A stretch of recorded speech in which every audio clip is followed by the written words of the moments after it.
Hola, ¿qué tal? Bienvenidos, bienvenidas. Esto es Espacio Diverso, una coproducción entre el Consejo para Prevenir y Eliminar la Discriminación de la Ciudad de México, el COPRED, y Justicia TV. Este es un espacio de reflexión, de análisis, de debate sobre temas relacionados con la igualdad y la no discriminación. El día de hoy vamos a hablar sobre la discriminación hacia las personas indígenas. Y en este primer bloque vamos a hablar sobre qué es ser indígena, a qué nos referimos, a quiénes nos referimos cuando hablamos de comunidades indígenas o de personas indígenas. Los elementos todavía cuestionados que se han utilizado para definir lo indígena son la pertenencia, la autoadscripción o el autorreconocimiento, la condición lingüística y las prácticas culturales. El criterio más usado para definir a la población indígena ha sido el factor lingüístico. Sin embargo, resulta insuficiente, pues por un lado se ha visualizado que debido a los procesos migratorios en más de 2 generaciones residentes en lugares distintos a su lugar de nacimiento, hay un sector de personas indígenas que han abandonado la comunicación en su lengua materna. Además, los datos oficiales, así como la importancia histórica y de preservación cultural, han promovido el rescate y aprendizaje de hablantes de lenguas indígenas que no son considerados como tales. Otro de los criterios comúnmente utilizados es la autoadscripción, que es retomada en el Convenio 169 de la Organización Internacional del Trabajo sobre Pueblos Indígenas y Tribales, ratificado por México en 1990. En tanto, la Constitución Política de los Estados Unidos Mexicanos define la autoadscripción como la conciencia de la identidad indígena. Este criterio resulta fundamental, pues es a partir de ese autorreconocimiento que el Estado determina a quienes se aplican las disposiciones sobre pueblos indígenas. Sin embargo, este criterio ha sido algunas veces cuestionado debido a que no siempre hay un autorreconocimiento de la pertenencia indígena, sobre todo con las personas que han migrado a otros lugares y experimentan procesos de asimilación. Es preciso subrayar que los criterios anteriores, por supuesto, no son indicadores excluyentes, sino que hablar una lengua indígena y autoadscribirse como perteneciente o integrante a un grupo cultural indígena permiten definir y caracterizar a esta población. Con esta introducción, quiero presentarles a mis dos invitadas, ambas parte de nuestra asamblea consultiva en el COPRED, y me complace mucho presentar a Gilberta Mendoza Salazar, que es traductora del náhuatl, y a Tatiana Alfonso, académica del ITAM. Me da muchísimo gusto recibirles el día de hoy en Espacio Diverso, justo para conversar sobre los temas relacionados con la identidad indígena, con el racismo, con los mitos que existen todavía detrás del racismo, detrás de la discriminación por pertenencia étnico-racial y, por supuesto, de la autoadscripción y de la pertenencia, digamos, a las comunidades indígenas. Entonces, en ese sentido, a mí me encantaría empezar contigo, Gilberta. ¿Cuál es tu perspectiva al respecto? ¿Cómo se define una persona indígena? ¿Cómo debería definirse una persona indígena desde el derecho? ¿Cuál es tu opinión sobre esto? Kuali tonaltzintli neni maseualsiuatl onitlakat ompa uehka tlali campa katen totipeuan tioyochiuah se itokatentzon se uilota se panhuehue nokaltipeh itoka Tempixquistla campa techkuatekilisamatlaliah itoka Coatlatlak uan toueyi kaltipeh itoka Cuitlaxcuapan. Neh nitlahtoua náhuatl uan nikan nichanti nikan Mexic. Hola, buenas tardes. Muchísimas gracias por la invitación. Mi nombre es Gilberta Mendoza Salazar. Nací en una comunidad indígena que se encuentra atrás de nuestros cerros sagrados. Uno es el Tenzon, que quiere decir hombre de barba larga, hombre sabio, que nosotros ritualizamos porque como desde nuestra cosmovisión, nuestro cerro nos cuida y nos alimenta. Entonces, pues ritualizamos nuestro cerro. Es el Tenso. Su esposa es la Huilota. Huilota quiere decir que es una montaña en forma de ave y es la esposa del Tenso. Y su hijo que se encuentra en medio es nuestro cerro de donde vamos por leña cuando nos hace falta o por los alimentos, que es el panhuehue, quiere decir pan es un cerro en forma de pan grande.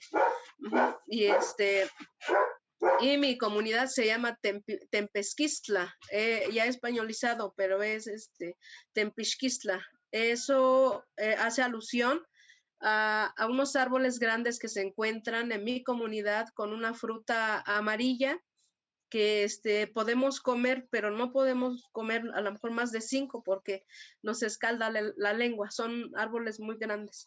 Por eso se llama Tempesquistla. Entonces, y luego mi municipio es Coatlatlac original, ya españolizado es Huatlatlauca, que también quiere decir lugar de montañas rojas, rojizo, es como una zona árida. Entonces, o sea, si estamos por arriba del cerro, vemos todo rojizo. Además que también hay mucho guaje, no sé si ustedes conozcan, son unos guajes largos rojos o verdes que no la escucho. Ajá, y nosotros los comemos con carne de res, la comida típica del pueblo. Y nuestro estado es Puebla. Pues yo hablo la lengua materna que es el náhuatl, soy originaria de esas comunidades y pues actualmente radico en la Ciudad de México y me encuentro muy feliz aquí conociendo otra cultura, aprendiendo otras costumbres. Y pues desde mi perspectiva, pues desde la colonia, pues pienso yo como perteneciente de una comunidad indígena, ser una persona indígena es conocer pues nuestra madre tierra, es tener relación hacia ella. Recuerdo que hasta no hace mucho tiempo, cuando íbamos a hacer ritual, por ejemplo, en el Atitlán, que quiere decir, es de donde hay ojos de agua, hacemos ritual al ojo de agua. Nosotros nos sentábamos sobre la tierra, porque no había mesas, no había sillas, entonces nos sentábamos en la tierra, sobre la tierra, y eso pues es tener relación con la madre tierra, porque a nosotros, bueno, y más a nuestras abuelas, pues ya no les gusta sentarse sobre el piso, por ejemplo, aquí en la banqueta, que aquí en el piso de nuestra casa, porque es frío, entonces el frío hace daño a nuestro vientre, es por eso que luego nos quejamos, ¿no? De que, o sea, tenemos vientre, tenemos ya nuestras llantitas que ya nos o tenemos cólicos menstruales muy fuertes. Entonces, nuestras abuelas nos enseñaron a que debemos de tener relación con la madre tierra, sentarnos sobre la tierra, tocar la tierra, porque pues de ella nos alimentamos, de ella, ella nos protege, es como el útero de las mujeres, o sea, nos protege, nos cuida, nos alimenta, nos calienta. Ajá. Es conocer, para mí ser una mujer indígena es o sea, que desde nuestra lengua poder, en nuestra comunidad todo tiene vida. Podemos platicar con el río, pedir permiso cuando tenemos que cruzar un río, porque pues el río tiene vida.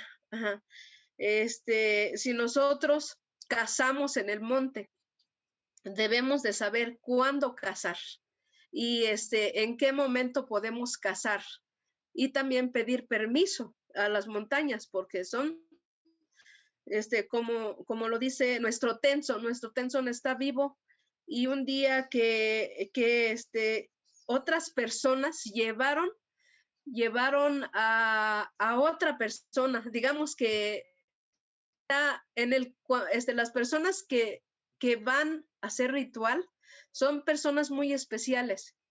Entonces, esa vez ya iban de camino hacia la cueva del Tenzon para llevar su tlamanal, quiere decir, que es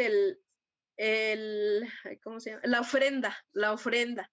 Entonces, tienen que llevar, aparte de la ofrenda, tienen que llevar, no siempre, no siempre se pide cuando no, o sea, nosotros somos ambiciosos y entonces puede que si yo soy ambiciosa y digo, Gilberta, yo quiero una camionetota muy grande y pues no trabajo, ¿verdad? Pero yo lo quiero así, así, ahora sí como decimos, como caído del cielo, ¿no? Pero o sea, no voy con esa buena intención de platicar a mi cerro, ¿no? Que, o sea, dame más salud, dame más vida, dame más, entendimiento puede ser, para que yo pueda trabajar y pueda comprarme mi camioneta o una mansión, ¿no? No, pues tampoco eso es tener mucha ambición. Bueno, una casa de donde pueda, pues, dormir normal, ¿no? No tanto. Ajá, si yo voy con esa ambición y yo, pues, o sea, con mis palabras les digo, ¿no? O sea, con mala intención me encuentro, no sé, al vecino, a la vecina que ni siquiera sabe, no conoce mis costumbres. Entonces yo le invito a que vaya conmigo, no, pues vamos al cerro ahí. Y ya lo engaño o la engaño y a cambio le pido al cerro que yo la puedo dejar como ofrenda o lo puedo dejar como ofrenda. Entonces, ¿qué pasa?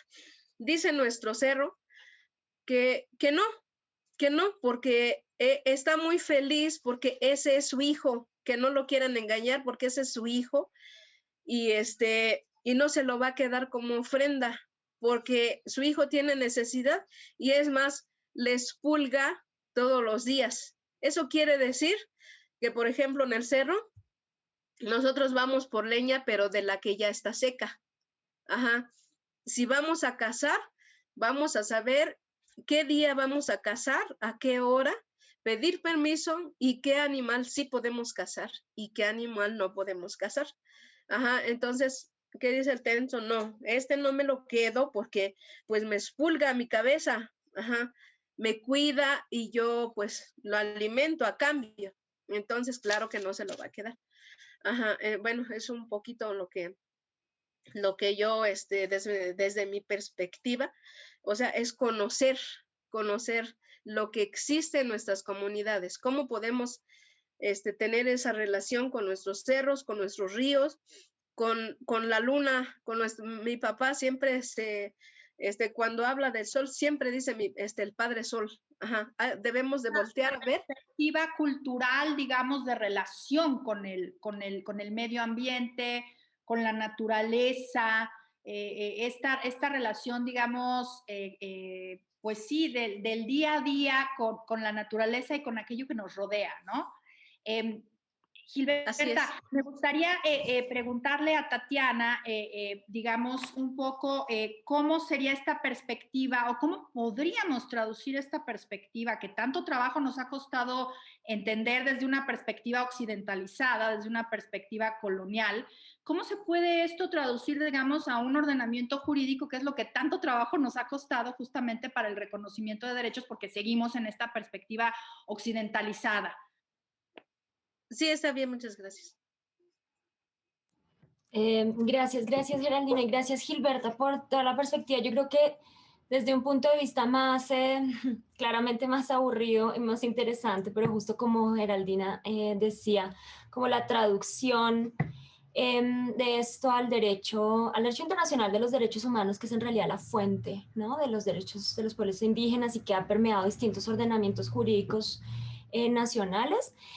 Creo que todo el tema de la identidad indígena pues es bastante complejo, ¿no? Pero digamos que es importante en principio establecer la línea base, y es que el criterio del derecho internacional de los derechos humanos para la identidad indígena, para reconocer a una persona como indígena, es la autoadscripción. Ahora, y digamos, por debajo de eso, el derecho internacional de los derechos humanos no acepta nada, en teoría, ¿no? Ahora, claro, la autoadscripción se ha llenado de distintas formas de interpretación en diferentes ordenamientos. En el ordenamiento mexicano ha sido enunciado como la conciencia de identidad, que resulta un poquito problemático, como tú anunciabas, Geraldina, básicamente porque la conciencia de identidad requiere, digamos, una serie de procesos de reconstrucción de identidad, en particular porque en el caso de los pueblos indígenas y las personas indígenas, los estados latinoamericanos por muchos siglos tuvieron proyectos asimilacionistas en donde la identidad se fue perdiendo. Entonces, cuando tú le dices a alguien, claro, que migra, que no necesariamente tiene unos vínculos tan estrechos con su comunidad, que tiene que tener esta conciencia, que además es dificilísimo de evaluar, ¿cierto? Casi imposible desde afuera, casi que le estás pidiendo una cosa imposible, por un lado, pero por otro lado, estás como cualificando el criterio del derecho internacional de los derechos humanos en una forma que le exige algo más a la persona indígena, que es una especie de doble estándar, ¿no? Y en realidad el criterio pues es de autoadscripción en la medida en que significa básicamente que la persona o la comunidad se reconozcan como indígenas, no mucho más, digamos, de la conciencia, ¿cierto? Porque sabemos por los procesos históricos que eso es algo que ha sufrido distintas formas de ataque, digamos, desde los estados, ¿no?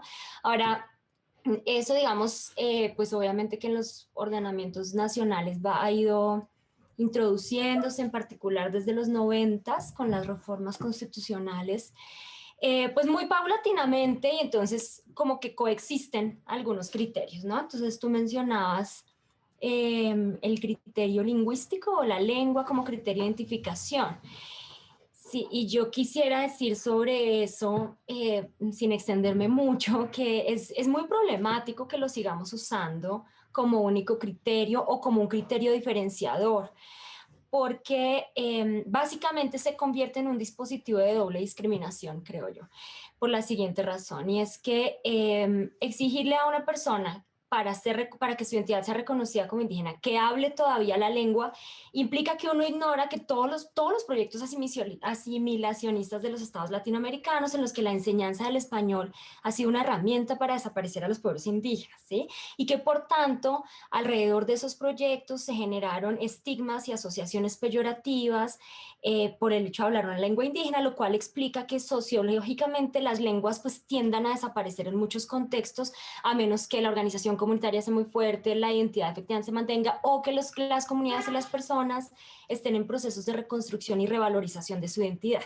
¿sí? Entonces ignora eso, digamos, y al mismo tiempo le exige a la persona que cumpla una expectativa que la sociedad, entre comillas, mayoritaria se inventó. O sea, es algo que ninguna otra persona tiene que cumplir para que le reconozcan la identidad, ¿sí? Y en ese sentido, pues es de nuevo un doble estándar. O sea, si yo, la única forma que me reconozcan mi identidad indígena es hablar una lengua que el Estado me enseñó que es negativa, que socialmente es sancionada y que además no hay siempre proyectos de recuperación de la lengua o educación en las lenguas indígenas, entonces me están poniendo como en una doble disyuntiva, ¿no? Ahora, y eso pues tiene una implicación muy fuerte y es que si tú no cuentas, si tú utilizas ese criterio para contar, para estimar la población, para reconocer la identidad, entonces, y tienes todo el contexto anterior, pues la probabilidad de que cuentes menos personas indígenas es muy alta y eso pues obvio tiene unas implicaciones muy claras en la asignación de recursos y en desarrollo de políticas públicas que básicamente replica el patrón histórico de exclusión, ¿no? Y por otro lado, sí creo que tiene ese requisito un elemento que es muy problemático y es que le exigimos a los pueblos indígenas que se ajusten y a las personas indígenas que se ajusten a nuestra expectativa de lo que son, ¿sí? Entonces como, ah, no, si no hablas una lengua indígena, entonces no eres indígena. Es como, pero ¿quién dijo eso? Digamos, ¿no? O si no tienes una cosmovisión de tales características, es como si tuviéramos una cuadrícula que los pueblos indígenas tienen que llenar. Y si no, le niegas la identidad. Y la realidad es que cuando uno lo piensa en términos de igualdad y no discriminación, pues tú no le exiges eso a nadie más, ¿sí? De manera que lo que estás generando es un estándar adicional para que la persona se le reconozca su identidad. Entonces yo creo que sí es interesante igual ver cómo los criterios coexisten en distintos ordenamientos nacionales, pero recordar que, pues, cómo funciona, entender cómo funcionan y que el criterio del derecho internacional de los derechos humanos es la autoadscripción. Pero por supuesto, digamos, ahí hay una serie de dinámicas sociológicas que complican incluso la autoadscripción, pero el punto es que eso es el criterio que más permite la reconstrucción y la revalorización de la identidad indígena, tanto a nivel individual como colectiva, ¿no? Porque las personas pueden entrar en procesos de recuperación de identidad, de reconstrucción, de revalorización y emprender también proyectos e impulsar políticas públicas en donde trates de combatir los estigmas que históricamente se han construido alrededor de la identidad indígena. Claro, sin duda es muy complicado, pero sobre todo eso, ¿no? Siempre esta perspectiva desde lo occidental o desde lo colonial, digamos, desde nuestra perspectiva del derecho, tratar de explicar algo que culturalmente es distinto, ¿no? Y es diverso y justamente yo creo que ese es el lente con el que se tiene que analizar. Tenemos que hacer una pausa, no le cambien, ahorita regresamos, estamos en Espacio Diverso y estamos hablando sobre discriminación hacia las personas indígenas. Ahorita nos vemos.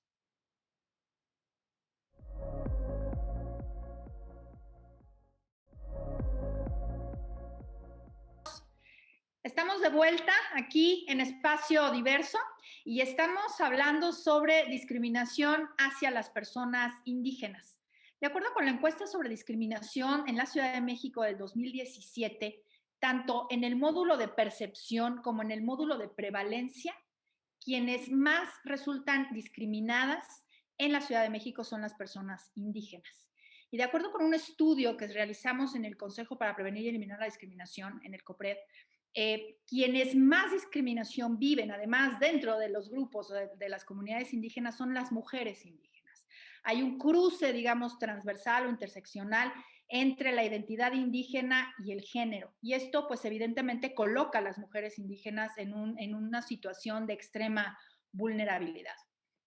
Me gustaría retomar un poquito lo que estábamos diciendo antes del corte, y voy a regresar contigo, Tatiana, si me permites, Gilberta, porque me gustaría un poco hablar sobre esta cuestión del colonialismo, de este mito del mestizaje, de esta idea del asimilacionismo que tú ya estabas refiriendo, y un poco hablar sobre la importancia de hablar del racismo, la importancia de hablar de la discriminación racial, porque aunque no existen las razas, pues evidentemente seguimos en esa construcción social que clasifica a los seres humanos, a las personas, atendiendo a su pertenencia étnico-racial o a la tonalidad de su piel. Entonces, me gustaría regresar un poquito contigo, Tatiana, para este contexto, para regresar contigo, Gilberta, sobre el tema ya concreto de la discriminación.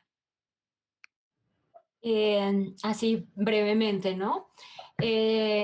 No, sí, yo creo que hay como el punto de partida tal vez más útil es el que tú planteabas, como esta idea constante como de las razas, ¿no? Entonces, como, bueno, que no hay razas, obvio no hay razas, hay un consenso, digamos, en toda la comunidad académica, científica y social, digamos, en donde pues, las razas no existen como un hecho biológico, ¿sí? O sea, no hay personas de razas distintas, no hay grupos raciales objetivamente hablando, ¿cierto? O sea, eso no existe. Ahora, el hecho de que no exista no quiere decir que la idea no sea operativa en la vida cotidiana, que es lo que pasa básicamente y que genera desigualdad étnico-racial fundamentalmente porque la idea de raza se utiliza como idea, ¿cierto? Como construcción social se llama eso en ciencias sociales, que es básicamente esta idea que es una idea que las personas, es una idea que las personas utilizan en su vida cotidiana para distinguir a otras, ¿sí? Para diferenciar a otras. Es igual que hay otras categorías que también son construidas socialmente, ¿cierto? Mujer, hombre. O sea, las personas lo utilizan para clasificar a otros en la sociedad. Entonces, si bien el hecho objetivamente no existe, la idea sí circula socialmente. Ahora, una idea que clasifica y categoriza a otros en un grupo social, pues en principio no tiene ningún problema, porque en principio es una idea más, ¿cierto? Una división. Es como cuando a los niños y a las niñas y niños en el jardín les enseñan rojo, amarillo, azul, ¿cierto? Son distintos colores, por decir algo. Ahora, ¿qué es lo que pasa con ciertas ideas que responden a una construcción social particular como la raza o el género? Que estas ideas están construidas para denotar o marcar relaciones de jerarquización y subordinación. Entonces, la idea de raza funciona en una sociedad de manera que las personas la usan para diferenciar a otras a partir de la forma en que lucen en términos amplios, ¿cierto? Compuesto, porque entonces combina para el caso étnico-racial, digamos, la idea de dónde crees que la persona viene, ¿no? Entonces, cómo luce fenotípicamente en sociedades colonizadas como las nuestras, pues tiene que ver con, ¿cierto?, el encuentro, digamos, para utilizar un término controversial, el encuentro de dos grupos de población que lucían en teoría distinto. Y entonces ahí se usa la idea de raza para señalar diferencia de cómo lucen las personas, pero jerarquizada, que es, digamos, obviamente en donde comienzan a aparecer nuestros problemas, ¿no? Digamos, en términos de desigualdad étnico-racial. Entonces, en esa jerarquía, digamos, por razones históricas y por la trayectoria, digamos, latinoamericana, los colores de piel más oscuros son usualmente ubicados por la sociedad como inferiores, ¿sí? Dentro de esa jerarquía. Entonces, ¿eso qué significa? Significa que las personas imaginan inmediata, automáticamente, no es de malas personas, ¿sí? No es como una persona que es mala, racista, tal. No, es un poco estructural en la medida en que esa es la forma en que se han construido todas las explicaciones y los referentes. Entonces, y las personas tienden a asumir que la persona que es más oscura el color de piel o que creen que es indígena o afrodescendiente, etcétera, es inferior en algún nivel, ¿sí? Porque es como la trayectoria un poco ahí, sí, que parte como de la colonización y de la forma en que se construyeron esas diferencias, ¿no? Entonces, la cosa es que ahí, digamos, claro, tú dices, la raza no existe, pero la desigualdad étnico-racial sí, la discriminación a partir de la forma en que se categorizan a las personas existe, razón por la cual es muy importante hablar de desigualdad étnico-racial y de racismo, porque a la larga, pues el racismo, obviamente, digamos, la desigualdad étnico-racial, como cualquier otra desigualdad estructural, está anclada en un sistema de creencias o en un sistema ideológico que te dice un poco, que te indica a través de distintos discursos, prácticas, que hay una jerarquía y entonces te indica quiénes en esa jerarquía están arriba y abajo. Y entonces, de nuevo, digamos, eso, la razón por la que es importante hablar de eso es porque nos hace comprender que el asunto es estructural y entonces es histórico, es porque en la medida en que son patrones de exclusión, de jerarquización que se han sostenido por mucho tiempo, ¿cierto? Por muchos siglos, digamos, en el contexto latinoamericano, y que implican que se perciben a ciertos grupos de población como inferiores con respecto a otros. Entonces, para el caso de la desigualdad étnico-racial, pues eso significa que hay ciertos grupos de población, no porque sean un grupo particular, ojo, que eso es distinto a si yo me considero una persona indígena o no, ¿sí? Sino es como si el otro me percibe como si yo fuera una persona indígena, entonces de repente se le activan una serie de procesos que le indican que en principio, primero soy más pobre, probablemente soy menos inteligente, probablemente no hablo español bien, muchísimo menos voy a hablar inglés o alemán o francés, ¿no? Una serie de creencias, digamos, que están amarradas con la idea de que las personas que lucen de cierta forma son inferiores en distintos niveles, ¿no? Entonces, eso, como la ideología que sostiene eso, es el racismo. Y lo que nos hace, sí, como entender es que tiene manifestaciones tanto individuales, ¿cierto? Como una persona que excluye a otra o que la ve y se imagina cosas, pero también tiene manifestaciones constantes a nivel institucional y estructural.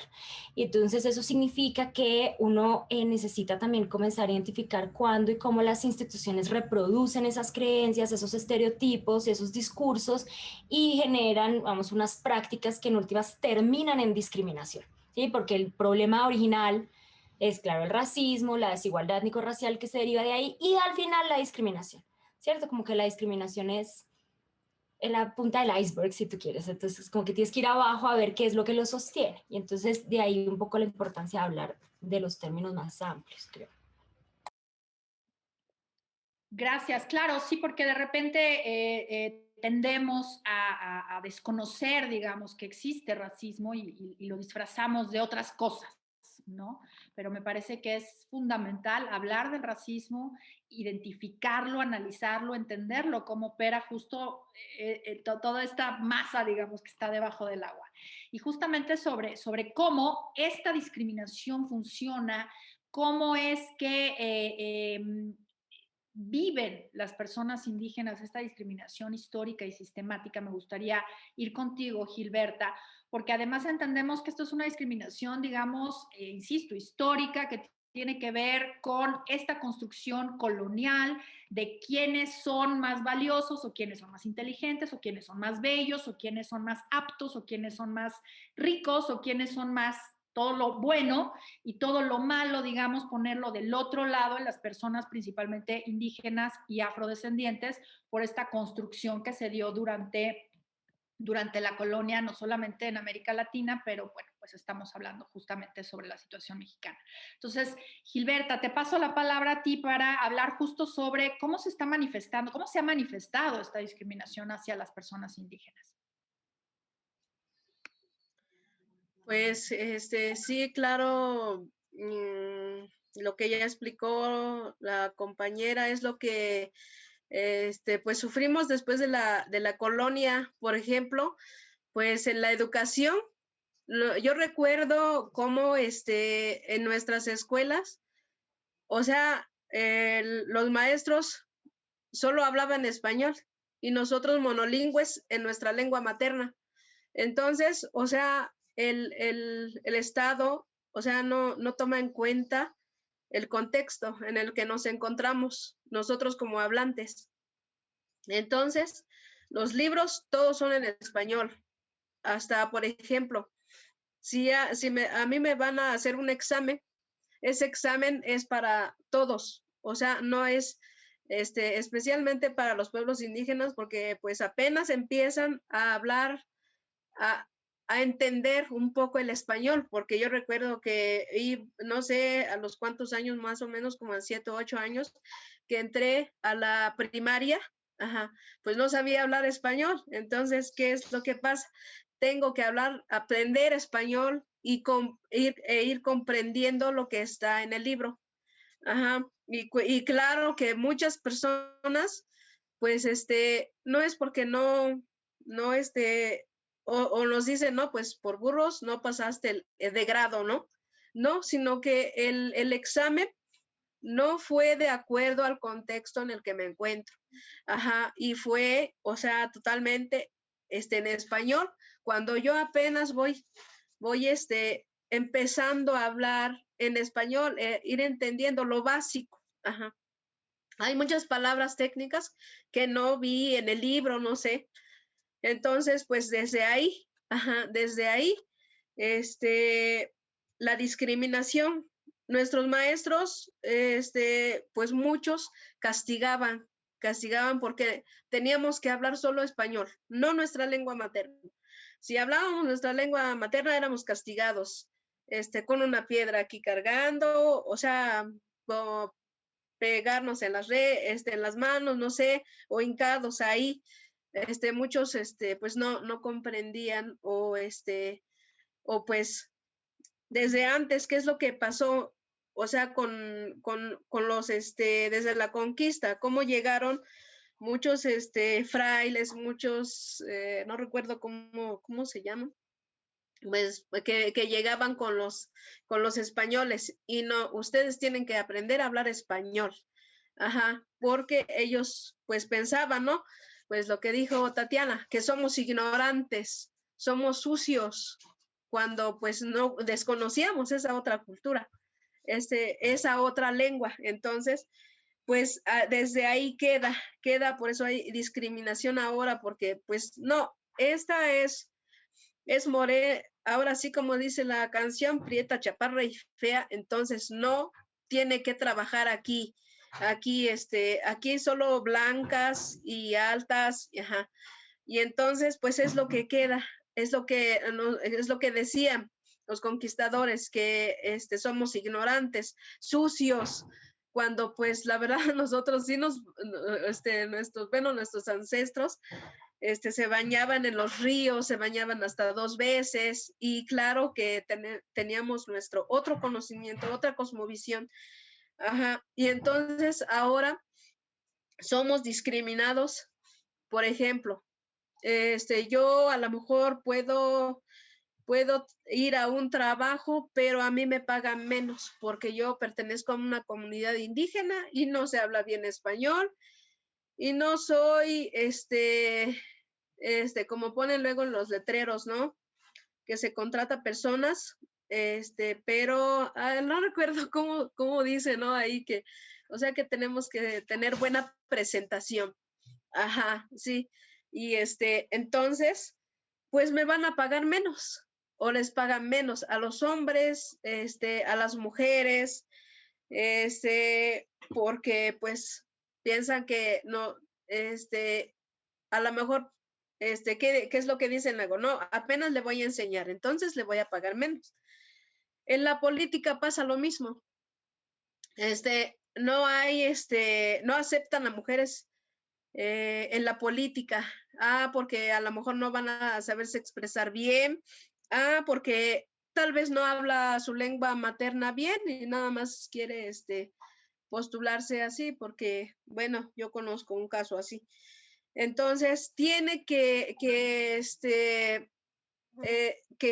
reunir todos esos requisitos que le están pidiendo, porque, o sea, la verdad, como dicen, no piden las perlas de la Virgen, porque en este momento a lo mejor me lo pidieron cuando es Semana Santa, yo no puedo, porque no puedo, pedir ese documento porque en mi comunidad tampoco trabajan, no sé, ajá.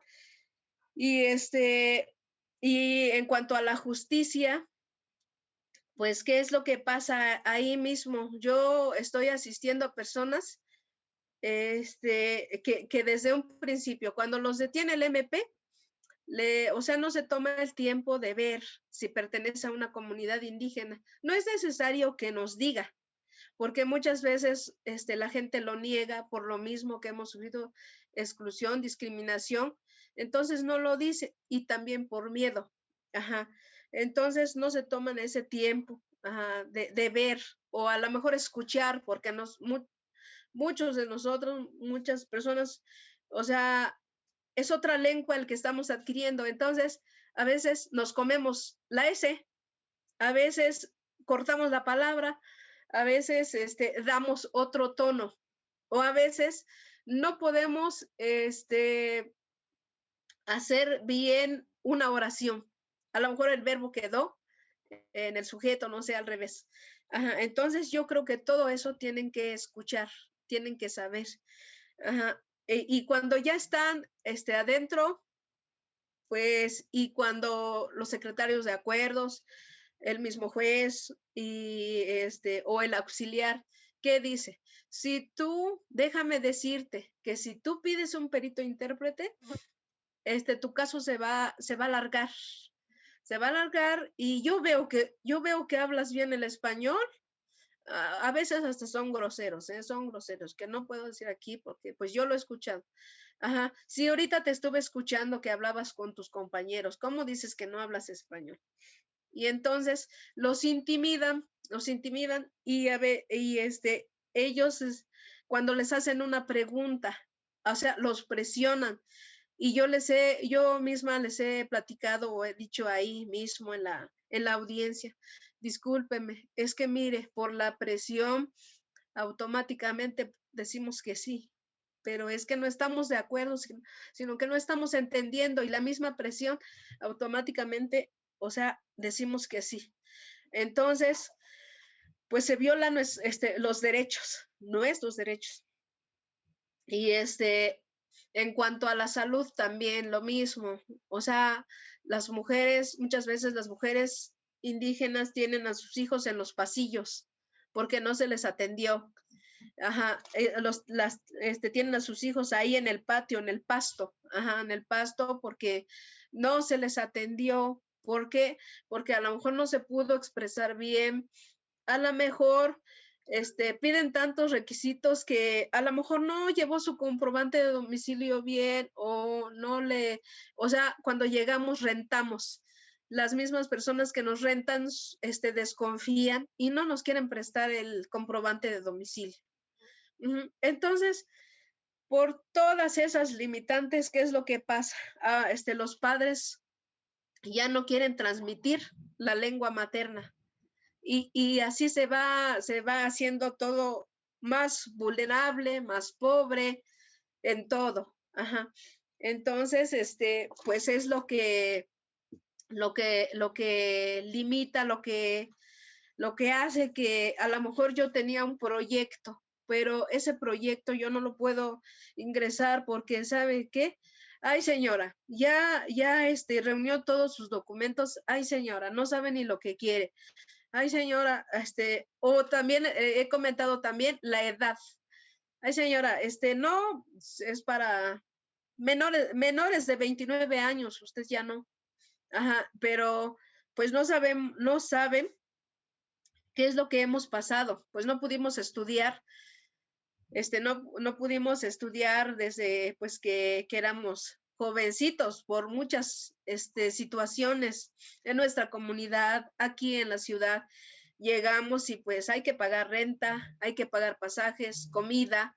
Ya no es como en la comunidad. Tenemos pues alimento de que nos provee la madre tierra, pero no tenemos escuelas, no tenemos oportunidad de estudiar. Y entonces, pues es más difícil, hay más discriminación y ahora, pues yo creo que en todos lados hemos sufrido discriminación. No sé si ya se me acabó el tiempo, me faltó. Muchas gracias, Gilberta. La verdad es que todo lo que nos comentas, pues es muy grave. En realidad, yo creo que todo llevado al tema de la lengua, por ejemplo, como un gran obstáculo, digamos, para la inclusión, pero además desde una perspectiva del prejuicio, ¿no? Bueno, ya quisiera yo hablar náhuatl, yo no lo hablo. Tú hablas español y náhuatl, ¿no? Pero eso la gente no lo ve. ¿No? No ve eso como una persona que es bilingüe, una persona que habla dos lenguas y que a lo mejor no se puede expresar en la segunda porque justo es la segunda, ¿no? Y ya quisiéramos nosotros hablar lo bien que tú hablas español. Vamos a hacer una pausa y vamos a seguir platicando sobre esto. No le cambien, por favor. Estamos en Espacio Diverso.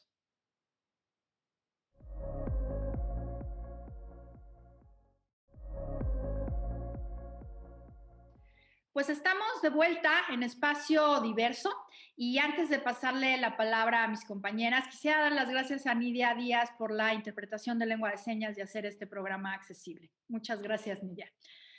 Bueno, pues estábamos hablando justamente sobre la discriminación histórica y Gilberta nos hacía una relación de acceso a los derechos, las limitaciones, la discriminación, los prejuicios que existen hacia las personas indígenas. Y pues a mí me parece que esto es fundamental, pero ahora pues en este último bloque, para el cual ya no nos queda mucho tiempo, me gustaría platicar con ustedes.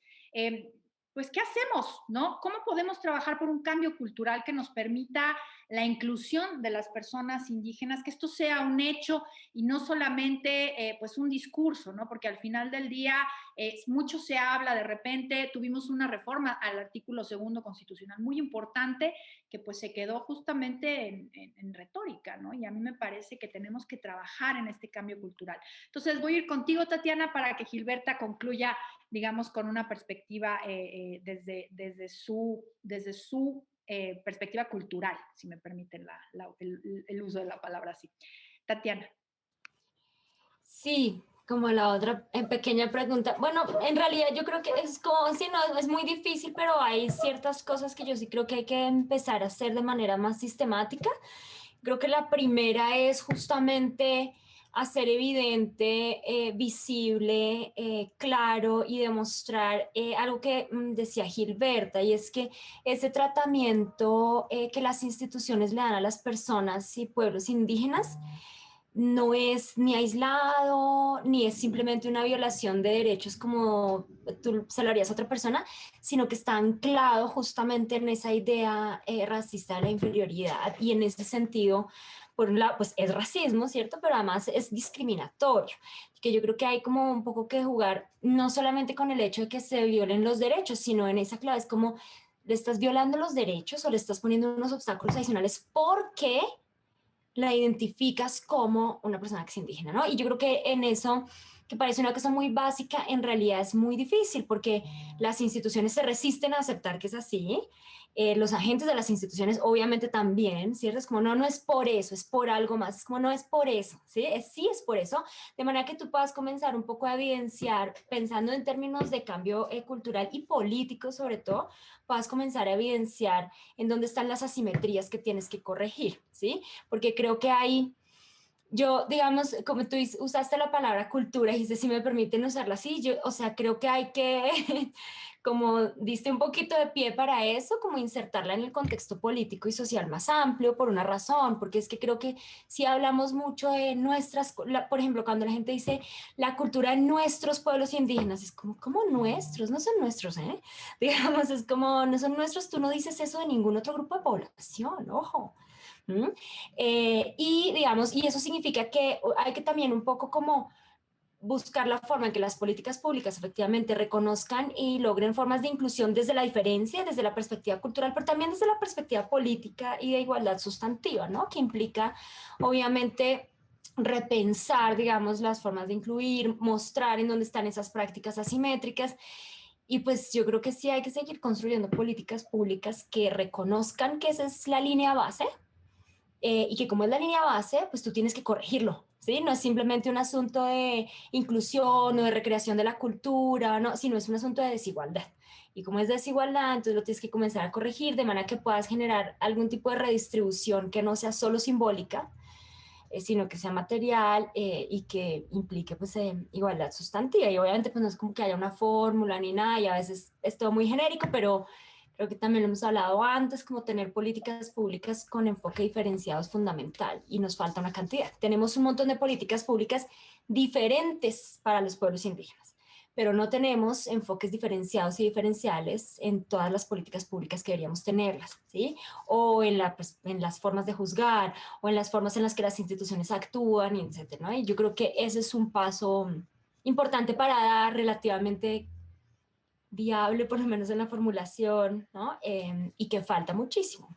En vez de replicar como la separación y la segregación, pues haces, digamos, generas políticas diferentes, pero sobre todo rutas diferenciadas de las políticas públicas que ya tienes para el acceso a los derechos. Creería que es algo, digamos, de lo, ¿no? Que hay que hacer.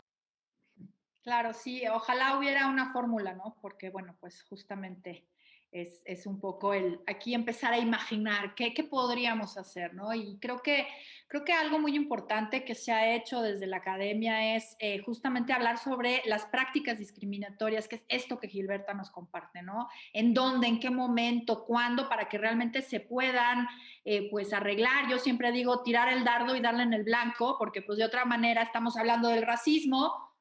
Pues sí, pero ¿dónde, cómo, cuándo, en qué momento, ¿no? Identificar esas cositas. Creo que eras tú, Tatiana, quien me comentó en algún momento que, por ejemplo, para ingresar a la UNAM, no te reconocían como bilingüe el hablar una lengua indígena y el español. En la gran mayoría de universidades que tienen programas de alta calidad reconocidos por el CONACYT y eso, pero es para graduarse de programas de posgrado. Entonces requieres una segunda lengua, pero resulta que, por ejemplo, si Gilberta estuviera en esa situación, le dirían que el español no se vale, a pesar de que su lengua materna es náhuatl, ¿cierto?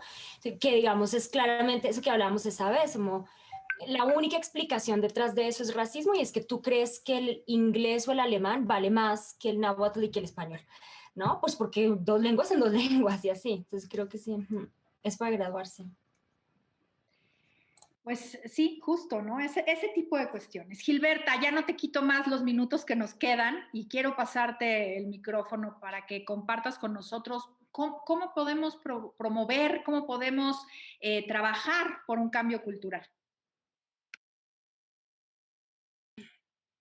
Pues ahorita que mencionó Tatiana, sí es verdad, porque en la misma escuela, en la pedagógica, no tenemos ese apoyo. Por ejemplo, está el de bienestar, pero me dicen, fui, y me dicen, no, la pedagógica no entra en el programa, o sea, como para que tenga ese apoyo del bienestar. Y yo le digo, pero ¿por qué? Si ahí mismo, en la misma escuela, hay mucha diversidad de lenguas indígenas. Creo que es la que más tiene, porque habemos alumnos de diferentes estados. Ajá, pero fíjese, otra limitante. Pues yo traigo pues estas propuestas. Yo estoy muy agradecida con el consejo y de formar parte del consejo. Y yo creo que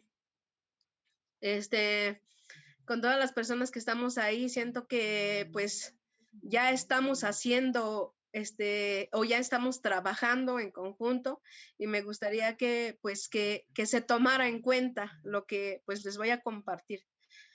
Primero es pues diseñando códigos de ética en las instituciones que de forma explícita señale como falta el uso de la palabra de palabras despectivas y cargadas de contra miembros de los pueblos, porque eso no, sí decimos se discrimina, pero hasta ahí queda, o que un niño fue discriminado, excluido en la escuela, lo mismo, hasta ahí queda. Y pues yo creo que hace falta sí tomarlo en cuenta.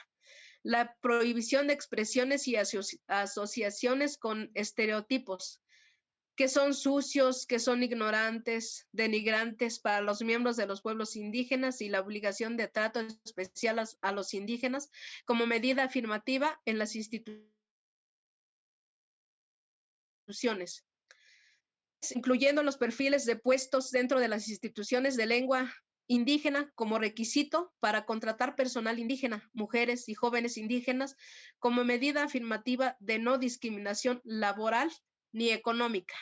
La siguiente. Guías para profesionales y medios de comunicación, programas de radio y televisión en los que se oriente sobre lenguaje y criterios para el tratamiento respetuoso de los pueblos indígenas y la diversidad cultural. Eso hace mucha falta porque, por ejemplo, en este medio hay muchas personas que nos están viendo que no hablan español, o sí lo entienden, pero no lo pueden hablar. Entonces es más probable que nos comprendan. Ajá.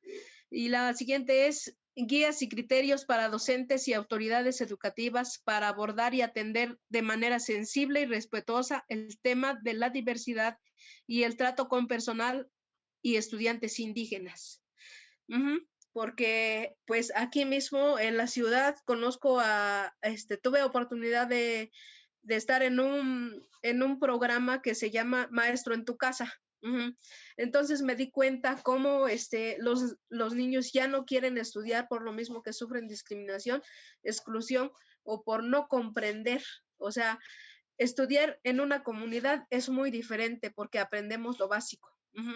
Pero ya cuando migramos a la ciudad es otra forma diferente, son más palabras, pues es muy difícil. Entonces, ¿qué es lo que pasa? Los niños desertan, ya no quieren estudiar y mejor se van a trabajar con sus papás, porque pues no, hay muchos docentes que no comprenden todavía, o no se dan muchos a la tarea de, pues de saber o de preguntar, ¿no? Si pertenece a una comunidad indígena.